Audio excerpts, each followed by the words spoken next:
各位网友，大家好，今天是2021年2月2号，星期二，欢迎大家参加王健每日观察直播1的节目。我们今天的题目是杨洁篪与布林肯隔空交手，中美关系攻守互益啊。我们今天重点讲中美关系。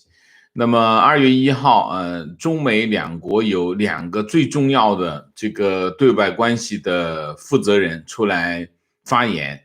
那么我们把这两个发言放在一起来讲，一个就是中共中央外事办主任、政局委员杨洁篪，他在美中关系全国委员会进行这个视频交流啊，他的一个讲话。然后布林肯是美国国务卿布林肯在这个接受 MSNBA 的这个 NBC 的采访啊，那么这个采访呢，也是全面的阐述了中美关系的立场，主要是美国方面的立场和政策，所以我们会把这两个政策放在中间看中美关系的核心是什么。那么先讲杨洁篪啊，杨洁篪这个讲话不是特别长，几点啊，我先讲讲啊。第一，过去他讲了1、2、3、4、5、8点啊，8点。我边讲边评价，有些我会讲原文，有些我会提炼一下，有的会讲得很长。第一点，过去几年，由于美国川普政府实施极端错误的反华政策，中美关系遭遇到两国建国以来前所未有的严重困难啊，这是。他当然还讲了很多，那我们就是批判川普政府啊，把责任让川普政府背上啊，这是第一个。第二个，他特别提到一点啊，14亿中国人民衷心拥护中国共产党领导，紧紧团结在中国共产党周围，坚定不移地走中国特色社会主义道路。这段话呢当然是针对川普政府把中国和中共分开的这个政策啊，所以他这边特别要提啊，这个话其实在中美关系的语境当中没有任何意义啊，因为美国人不会相信这种鬼话。那么但是他还会讲为什么？因为其实中国在对外表态的同时，也是对内洗脑，所以他也会讲这些东西啊。这第二。第三，摆利益啊，摆什么利益呢？他就在讲话中说，美中贸易全国委员会2020年度中国商业环境调查报告说91%的受访美国企业在中国市场保持盈利啊，然后87%的企业表示不会撤离中国市场啊，这是第一个。第二个，2020年中美货物贸易5800亿美元。增长超过8%啊，然后中国从美国进口1300亿美元，那么增长中国从美国进口1300多亿美元，增长近10%啊。那么预计未来10年，中国累计进口商品将超过22万亿美元啊。他没有讲中美之间的这个贸易，美国对华贸易赤字也创历史新高，他就不说了啊。你看一下，你减一下就知道啊，那这数字非常的大啊。然后这是一个。第三点。第四点，目标啊，中国给这个中美关系设定一个目标啊，什么目标呢？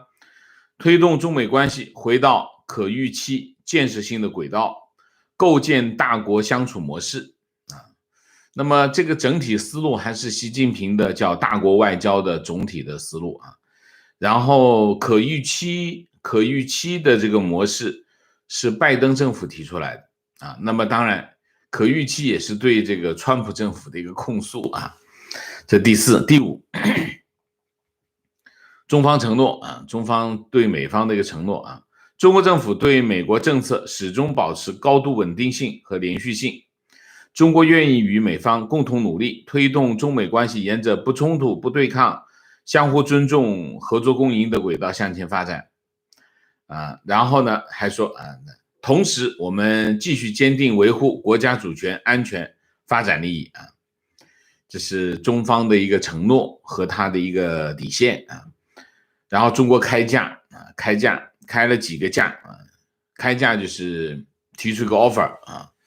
那么哪几个 offer 呢？第一，正确的认识看待中国啊，就是说将中国视为战略竞争者，甚至是对手，是犯了历史性、方向性、战略性的错误啊。意思什么意思？就是不能把中国当做第一个正确看待中国，就是中国不是对手，也不是战略竞争者，这是第一点。第二点，恢复正常交往啊，那么取消川普的政策，包括留学生政策。对中国媒体、官方媒体的政策，对孔子学院的政策，对中国在美国融资企业的政策啊，这是第二个。第三个，妥善处理矛盾分歧。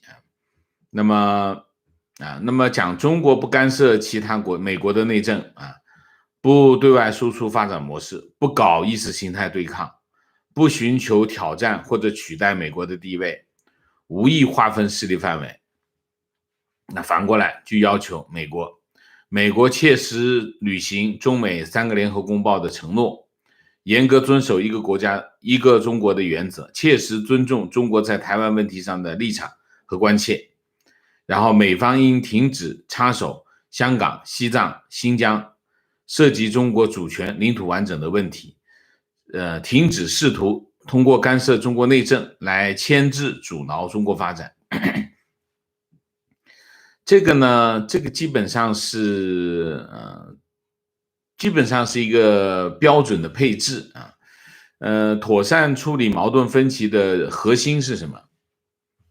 核心是台湾问题啊。在这个所有的问题当中，其实最核心的问题就是台湾问题，就是要求美国在台湾问题做出承诺。这一点是什么？这一点是中美关系的政治基础。这个非常重要啊，这是中方提出的第3个要价。第4个要价，开展互利合作啊。中美双方在抗击疫情、经济复苏、气候变化等领域有很大的合作空间。然后呢，他就放出2个迎合这个拜登政府的这个offer 啊。在应对气候变化领域，中国全面贯彻新发展理念，坚定不移地落实气候变化巴黎协定承诺，宣布力争2030年前二氧化碳排放达到峰值，努力争取2060年前实现碳中和啊！这当然是迎合这个拜登政府的一个气候政策啊。8、国际合作啊。国际合作双方还可以在联合国、世界卫生组织、20国集团、亚太经合组织等多边框架内加强合作，进一步完善和加强全球治理啊！你看，一说张嘴就是全球治理啊，这要管全球的事情啊，中国也要管全球的事情。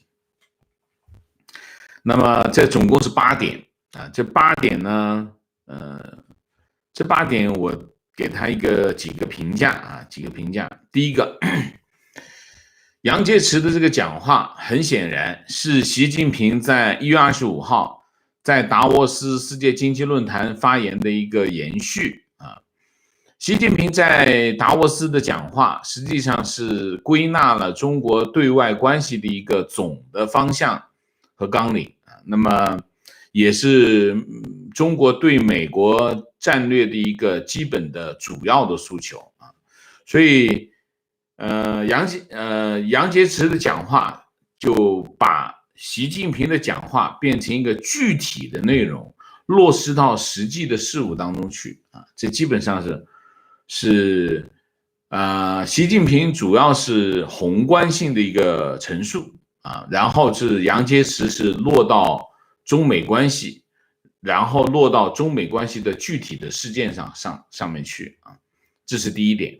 第二点，那么杨洁篪的整个的讲话反映出3个基本的态度啊。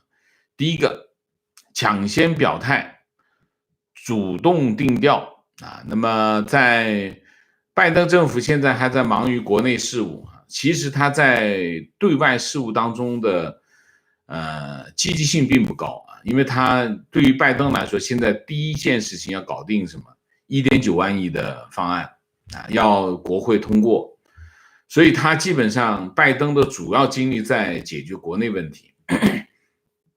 那么在拜登政府还没有那么积极主动的时候，中国这边就抢先表态，主动定调，因为你表态嘛，表态你就要把两国关系要定一个基本的调子啊，这是第一个，抢先表态，主动定调，这第一。第二，积极部署，实现寻求突破啊。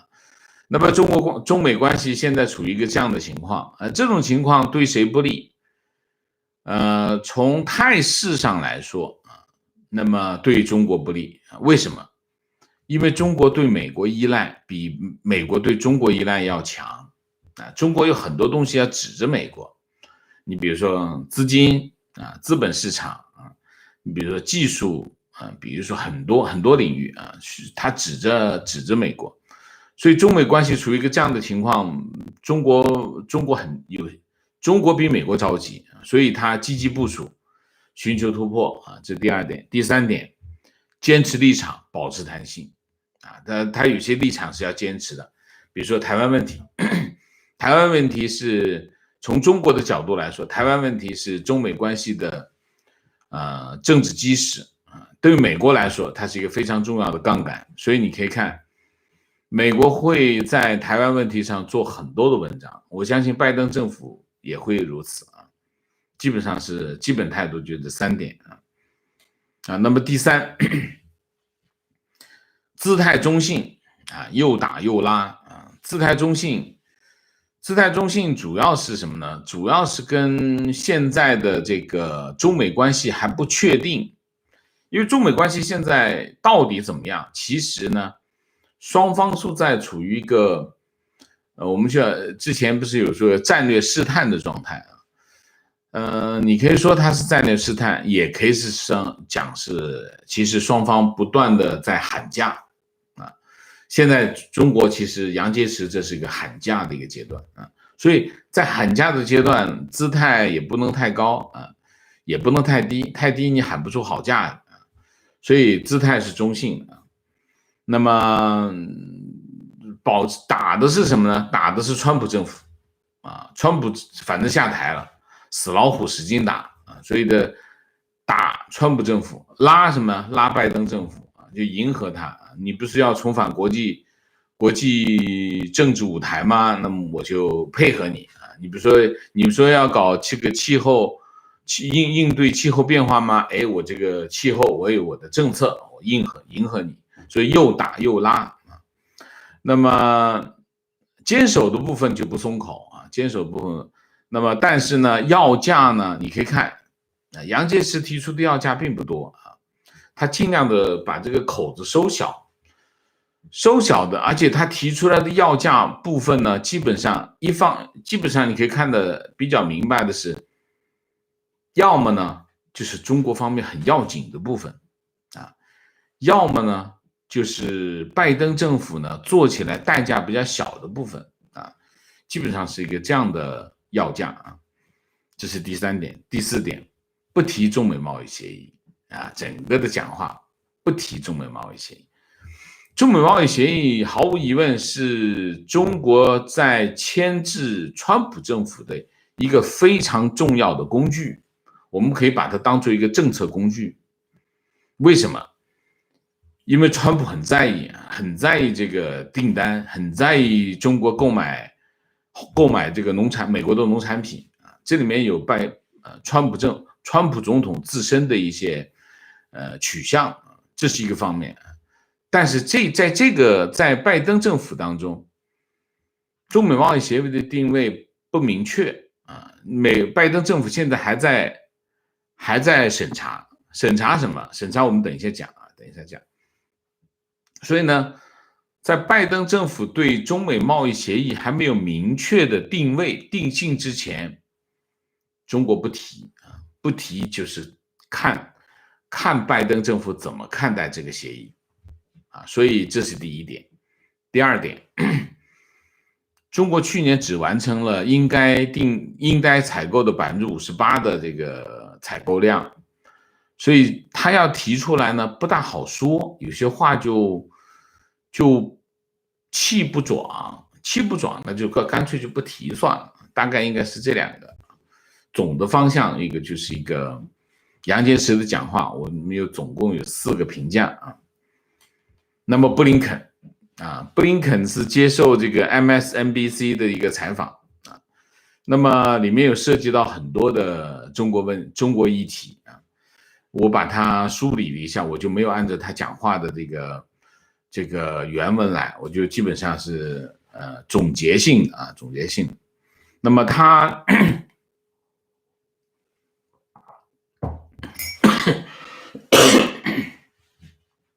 有几个啊，我一个个讲。第一个，台湾问题啊，他这么说，毫无疑问，在所有国家中，中国对我们构成了最大的挑战，但是这是一个复杂的挑战啊，这是第一。第二，美中关系中有对立的方面，也有竞争的方面，也有一些合作的方面，但无论我们是在处理的关系的任何一个方面，我们都必须能够处在一个优势地位，而不是弱势地位和中国打交道啊。那么美国优势地位有哪些呢？有5个。第一个，强大的同盟关系，这是中国没有的。第二个，美国在全球以及国际机构中的积极参与。第三个，在中国挑战美国的价值观时，捍卫这些价值观。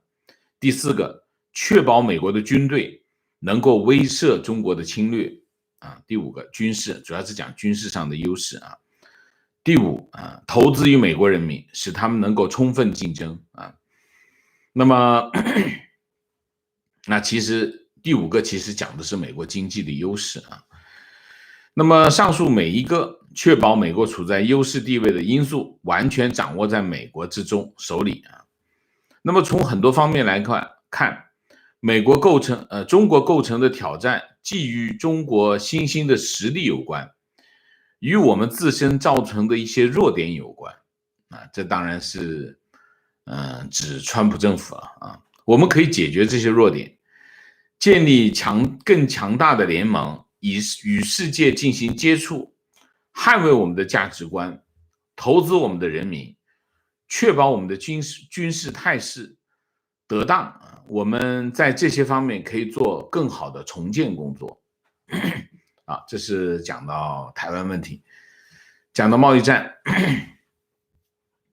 他说拜登政府正在对中美贸易协议进行审议。在关税上，拜登政府考虑的问题是，加征关税对美国的损害大，还是对中国的损害大啊？这是衡量，你看这是美国在衡量对中国进行关税的时候，它的衡量的标准就是到底谁的损失大一些啊，这是一个。然后他说了一个原则，他说要确保每次采取行动的时候，第一个问题就是这样做是否能够推动本国人民的利益，让他们更加繁荣，促使他们更安全，扩展他们的价值观。你可以看到这个拜登政府的在处理和对华政策的时候，他的着眼点开始发生变化了啊，好，武汉肺炎疫情的问题啊，毫无疑问，在疫情爆发之初以及当下，在向国际社会提供必要的信息以及让专家进入中国了解情况的方面，中国政府做得不够。所有这些表明缺乏透明度，缺乏坦诚，是一个深刻的问题，而且这还是一个持续的问题。那么中国是不是要为疫情付出代价呢？他说，我认为我们必须集中精力对发生的事情进行充分的了解和追究责任。目前正在进行调查，尤其要确保防止再次发生。香港问题中国当局在香港采取了令人震惊的行动，违背了香港主权移交时做出的承诺。他说，美国应当与英国一道，向那些逃离香港政治迫害的难民敞开大门。那么国会大厦冲击案他说对手利用这个事件来攻击美国的民主制度这个事件也有另外一面，美国国会议员在当天回到国会大厅，并向全世界显示美国的民主是有韧性的，这是美国可以弘扬的一个强大而又正面的信息。布林肯的讲话大概是这些。抱歉。那么我们大概可以理解这是有4点4点，我总结4点。第一，定位，对中国的定位。中国对美国构成最大的挑战，非常复杂的挑战它不是一个简单的挑战，它是很复杂的挑战这是第一个。第二个，美中关系有对立，有竞争，有合作这是就是美国在和中国相处的过程当中保持有对立，有竞争，有合作这是第2点。第3点，美国要保持优势地位，美国要尽全力让自己处于一个优势的地位，这第3点。第4点，每一次采取行动，就是你要去做任何的行动，要确定能不能推动本国人民的利益，本国的繁荣、安全和价值观。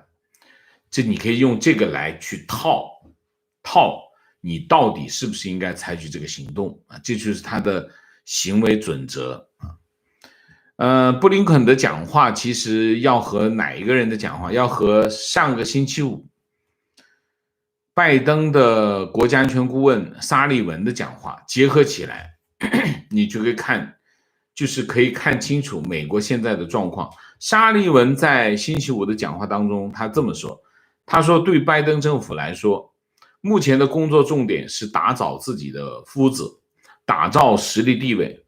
只有拥有实力地位，才能够应对包括来自中国的大国竞争以及挑战。他说中国攻击美国，说美国分裂了，说美国制度不行。中国领导人说中国可以提供另外一种发展模式。沙利文讲，应对中国最有力的做法就是让美国的模式继续发光发亮。美国在和中国有关的议题上要必须有清晰性和连贯性，让中国为打压新疆维吾尔人、镇压香港和继续威胁台湾的行为付出代价。你把沙利文的讲话和布林肯的讲话放到一起，你就可以比较清楚的知道美国的对华战略大概是什么方向就是第一个，强化自身的实力这是第一位的只有你有强化了自己的实力，你才能够应对挑战，这是第一个。第二个，固守既定的原则和价值观，这是第二个。第三个，和盟友合作，进行全球政治杠杆。进行全球政治杠杆其实是美国2战以来一直维持现有的国际秩序的模式。什么叫政治杠杆？政治杠杆就是我们要应对一个挑战，那我自己掏钱出人出枪，我就跟他打一仗，这没有杠杆，就是你付出多少你得到多少。政治杠杆是什么？我就找一堆盟友来然后大家一起出人出钱出枪跟他打一仗，这就叫政治杠杆，就是他用盟友的力量一起来做这件事情。当然在这件事情当中你也得多掏一点，这就叫政治杠杆政治杠杆是美国2战以来全球格局的一个核心内容。拜登要继续推动这件事情，川普的美国优先就是放弃这个政治杠杆，放弃政治杠杆，你去跟中国单打独斗，效果未必那么明显，因为力量毕竟有限啊。那么以这个为前提，具体的每一件事情进行对抗和反击啊，这就是那么这为什么要这样做啊？这样做，拜登政府制定一个这样的战略，原因是什么？我觉得原因有2个。第一个原因，疫情重创美国经济，美国是需要时间去修复它的国内的问题啊。那当然，这是一个方面，还有一个方面，这次美国大选，美国社会分裂不是问题啊，就美国社会一直是分裂的，我不认为分裂是问题，而最大的问题是什么？最大的问题有对选举的争议，对美国的本身的这个民主体制产生了伤害啊。那么美国需要修复这个伤害，这是第2点啊。第1点是经济，疫情重创美国经济，所以无论是疫情还是经济都需要搞定，所以美国拜登政府需要把最多的精力放在这件事情上。第2个就是选举争议对美国政体的伤害，这也是需要时间去修复的。第3个，拜登政府还需要干什么？还需要重新修复他和盟友之间的关系，那这也是需要时间。那么梳理不仅一方面要重新修复他和盟友之间的关系，美国还要重新梳理他的全球战略。为什么？大家要知道，一场疫情下来，其实很多东西都发生了变化，实力、大家的位置、大家的利益都不同了，所以你需要重新梳理美国的这个全球战略。那么也就是说，你可以总的态势可以看啊，美国拜登政府在做这一系列的事情，它是需要时间和空间，所以你可以看啊。拜登政府其实现在呢是在处于一个走钢丝的状态。这一头呢，我讲过啊，刚才我讲的这一大块是需要时间空间，他没有太多的资源去放到外头。但是另外一方面，他又需要对中国强硬的压力。为什么？2个，第一个，川普政府留下的这个高门槛啊，川普政府对中国非常强硬啊，各种就是把所有的能强硬的这个子弹都打光啊，基本上是这样的一个态势。也就是说，这是个高门槛。如果拜登政府一下子把对华的态势给它降下来的话，他会受到压力。这一句话就讲完了，他的受到的压力就是拜登政府非常软弱啊，一个软弱的政府肯定不是美国人希望看到的。所以这是一方面，就是川普留下来的这个高门槛，这是第一个压力。第2个压力，美国国会希望美国政府对华强硬，他有2方面的压力，所以他必须在这2件事情上走钢丝啊，他需要达到一个平衡。一方面，他在表态上必须非常强硬啊，不能把话说软了，这是一个方面。另外一方面，他又需要把主要的精力放在我刚才讲的3个方面。所以你可以看到中美关系的态势是什么？中美关系的态势就是美国这边稳守反击啊，处于一个稳守反击的态势，它主要的资源还是放在国内，而中国方面非常积极，非常进取，主动表态，寻求突破。所以你可以看到，中国方面是希望寻求突破，但是拜登这边呢，态势是守势，但是又不能表现得太软弱，大体上是一个这样的方向啊。所以你可以看到中美关系的态势现在就是一个这样的情况。那么总的来说有2点，第一点，我认为中美关系在短期之内不会出现明显的突破，这是一个方面啊，因为主动权还是在美国啊，在拜登政府手里啊，所以拜登政府它的重点是在国内。那这段时间虽然中国很进取，但是我不觉得它会取得太明显的效果，这是第一个。第二个，双方会在已有的议题上面继续该怎么发生还会怎么发生，不会有让人意外的结果啊。你比如说新疆问题，你比如说台湾问题，但是我觉得最大的变量在哪里？最大的变量应该是香港。为什么？因为英国那边开始动了啊，英国这个 BNO 开始动之后，我觉得美国非常清楚，上来就说我们要跟英国人站在一起。那么美国要是站在英国人旁边的话，那后面就有很多的变量。我认为下一阶段发生变量的应该就是香港议题，台湾那边议题我觉得还会拖一段时间啊，应该大体上就是这个态势，好吗？好，我们今天主题就讲这么多，我们下面进入互动。进入互动之前，温馨提示，请大家点赞，请新来的网友订阅，请大家加入我们的会员，支持我们做更好的节目。那么进入互动之后，请大家不要聊天，4个情况、问题、观点、情绪，好吗 ？OK。那么很抱歉，我们今天迟到了。迟到的原因是因为我今天吃了感冒药，刚才睡着了啊，所以就迟到了几分钟啊，谢谢啊，抱歉啊。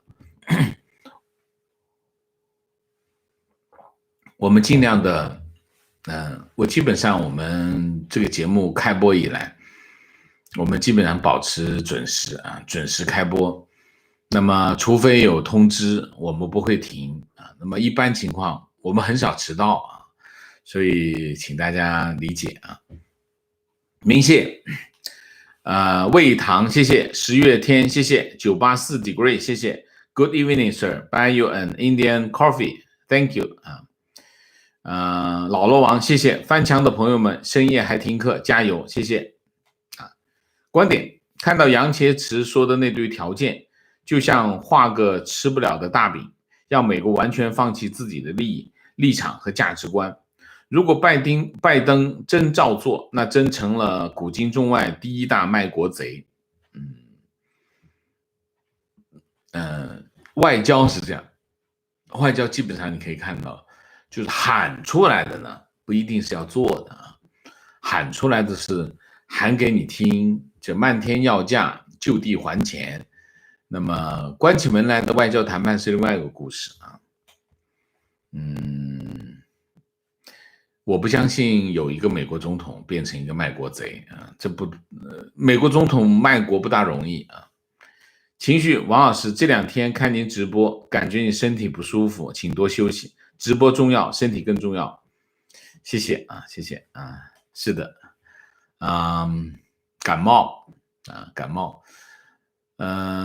已经有4、5天了吧，但是我希望不要影响我的工作，但是其实会影响我的工作，那我尽量的让它不要影响我的工作。对我来说，工作，做我们的节目是我最重要的任务啊，因为这里面有第一个是对我们的网友的一个承诺，另外也是我自身的一个需要啊，就是我需要做这件事情，这是我的专业。当然我也会爱护好我自己的身体，请大家放心啊，谢谢大家。观点，感到目前美国的主流外交界和主流智库正在试图把对华政策的影响力抓过来，尤其是避免受到流亡美国的中国政治难民的影响，我对此深表担心啊。什么意思？美国的主流外交界是什么意思？主流智库。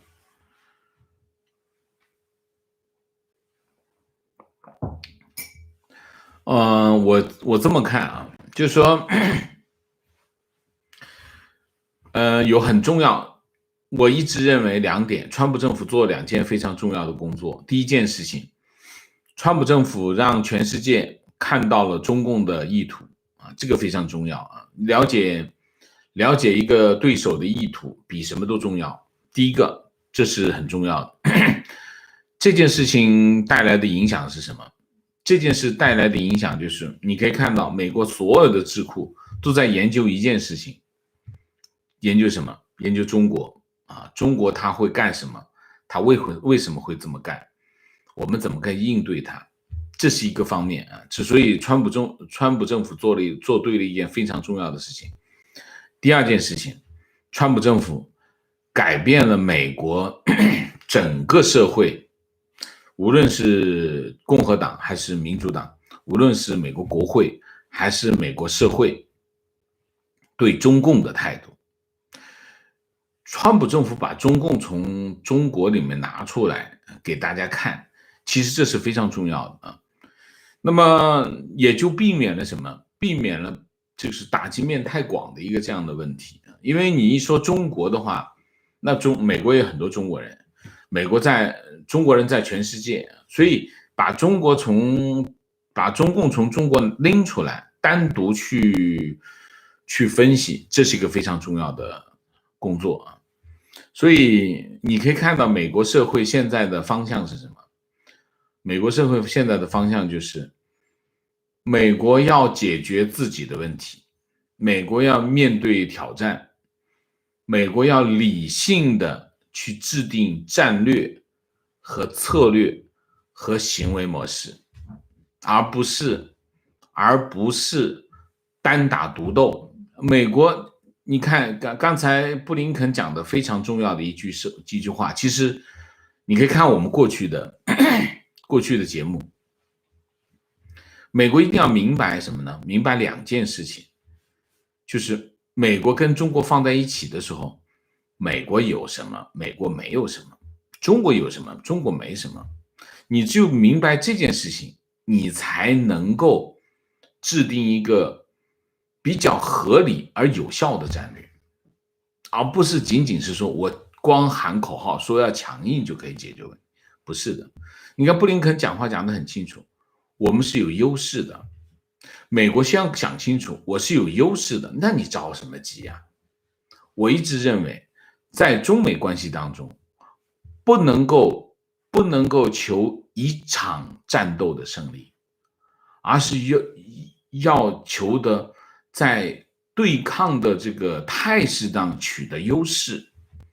当你取得优势的时候，你只要付出很小的代价，你就可以让对方付出巨大的代价，那你才能够赢。在冷战时期，苏联是怎么崩溃的？苏联崩溃的原因是什么？就是西方国家花1块钱做的事情，苏联花5块钱甚至花10块钱去进行对抗，最后苏联崩溃是因为它破产了，所以在这个问题上，美国一定要明白，就是美国是有战略优势的，它有实力上的优势，所以美国不需要着急。你着急的话，你采取一些鲁莽的行动，你最后可能是你让对方亏10块钱，你可能亏了15块钱，你为什么要做这样的买卖？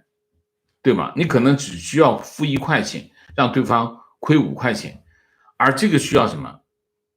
需要战略耐心，需要精密的部署，需要有理性的、有专业性的。我还是那句话，真的外交是个非常专业的，就外交战略是一个非常专业的领域，不是我们仅仅是喊口号能解决问题。提问，有人说华盛顿对苏联和基地组织的目标非常坚定，而在中美关系上，请问王老师，华盛顿对中国的最终目标是什么？好问题，非常好的问题。美国一定要搞清楚，你的战略目标是什么？你看哈，冷战时候，美国的问题不是美国搞不定，美国的问题是他没搞清楚他要干什么。冷战西方国家西方阵营的目标非常的清楚，让苏联崩溃。他做的所有的事情都是围绕着这个目标展开，消耗你的实力，欺骗你，总之要让你崩溃。在中美关系当中，美国的战略目标是什么？不清楚，不清楚。为什么不清楚？因为美国人还没有达成共识，美国还没有达成一个非常清晰明白的共识，所以他就还没有制定一个刚才你讲华盛顿对中国的最终目标是什么，这是最核心的问题。拜登政府能不能最后拿出这个最终目标？川普政府是没有制定最终目标的，没有最终目标，他只是说我为了保护我的4个柱子啊，我有4个柱子，我要保护我4个柱，保护我4个柱子是你自己对自己的目标，你要有一个他的目标。你比如说，你要遏制他，让他变成一个3流国家，这也是个目标；让中国变成一个3流国家，这是个目标；或者让中共崩溃，这是个目标；或者让习近平集团崩溃，这是个目标。你总是要有一个目标，你有目标之后，你才能够制定相应的战略，制定相应的策略。美国现在在做的事情是什么？还是在建立共识，建立他们内部的共识。这个动作他还没做完啊，所以他还不清晰啊。观点：拜登并不会理睬中共的 offer， 而是会先冷处理，等待国内问题解决之后，然后再组织起美方主导的对华战略。基本上是这样。但是问题是什么？问题是两国关系它有点像金融市场，就是它不会停下来啊，它会持续发生，不断的发生很多很多的事情，发生很多很多的事情，你甚至有一方会不断的挑出很多的问题来，那你没办法，你不可能不去应对它，你肯定是要应对。你比如说跑这个缅甸的事情来，你能不应对吗？你必须应对。那你在应对的时候，你就要制定政策，制定策略啊，这个我是同意的啊。观点：美国以环保为国策，利用美国的科技优势，在新一轮的电动车产业占据领导地位。预估到2030年，电动市场将达到1万亿美元，这是一块肥肉。1万亿美元是块肥肉吗？是块肥肉，但是也没那么大吧？啊，有那么大吗？提问：路透社2月1号透露，拜登政府将川普对中国军企投资禁令生效日期从1月28号推迟到5月27号。我不懂政府这么做的目的，请王先生解答。他们在不是推迟啊，对这个禁令，它是这样，这个禁令呢已经发生了，不是推迟，这个禁令已经发生了。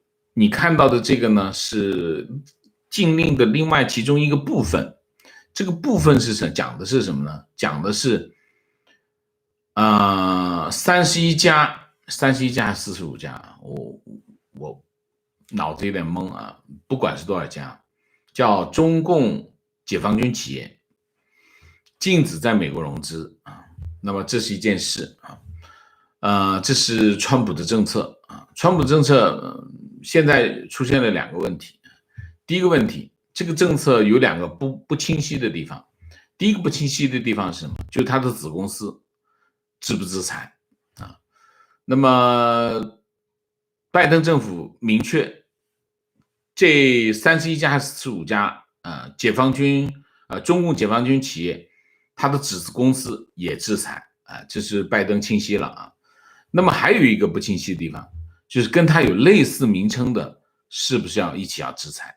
就是名字长得很像，因为你知道中国企业名称是有政治地位的啊，就是说你能用中国这2个字的企业，基本上全部都是国企啊，政府的企业就用中国啊，他就是意思就是跟他的名字很像的企业是不是要一起制裁？拜登政府就说像他一样的企业制裁的这个禁令呢，从1月28号延迟到5月27号，讲的是这块，我们先想清楚再说，好吧？就这个意思啊。所以这件事情呢，经常有人会误解这个政策本身，因为讲的不清，这个我去英文的新闻报道，喜欢写一行，写一句话，中间插2段其他的，再写2句，所以经常他的政策不完整，就经常理解会有困难啊。观点：拜登政府不傻，他会评估川习之间打交道过程，做出调整。拜登政府目前团结盟友，截止团结盟友，截止中国战略是对的，只要不输血，根本就撑不过去，用不了几年就是另外一个朝鲜。目前通过战争来说对美国不利，通过时间换空间，慢慢削弱对方，才能不战而屈人之兵。我有2个字没看懂啊，大体上是这个方向。提问：请求王先生分享对美国外交系统，包括国务院和类似 Quincy 研究所这样的较为官方的智库的看法。我读到大西洋杂志写川普时代国务院的文章，国务院系统在川普时代首创严重，什么意思？川普时代首创严重，人员缺编非常严重，但这篇文章也承认国务院系统在川普之前已经问题重重。